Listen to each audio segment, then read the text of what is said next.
Today we are going to train your English voice to use verb plus ing or verb plus to. Sometimes the meaning of a verb can change by whatever is following it. Let's look at the verb try.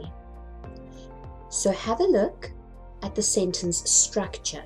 When we have try plus to plus verb, this is when there is an attempt to do something. So you try to do it. It is an attempt. Have a look at sentence structure 2. Try plus verb plus ing. When we use this structure, we are finding a solution to a problem. So let's have a look at sentence example 1. I tried to buy a ticket, but it was sold out. So here we are using try, but it is in the past. So we say tried, to plus verb, which is buy.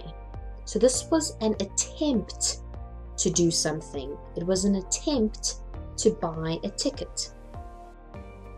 Have a look at sentence 2. I tried buying a ticket now, but the line was busy. So here we used the word try.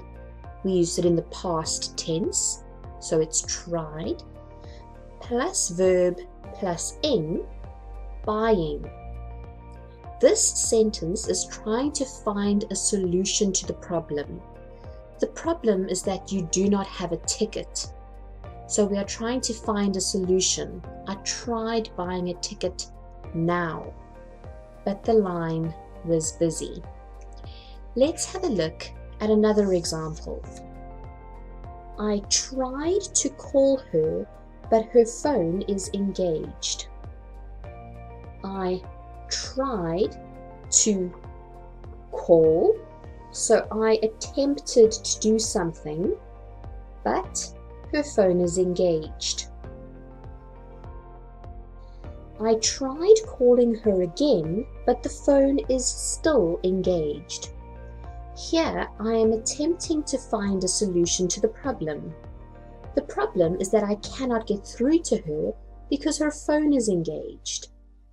But I am trying to find a solution, so I use tried plus verb plus ing to form calling. Excellent job today, well done. Goodbye.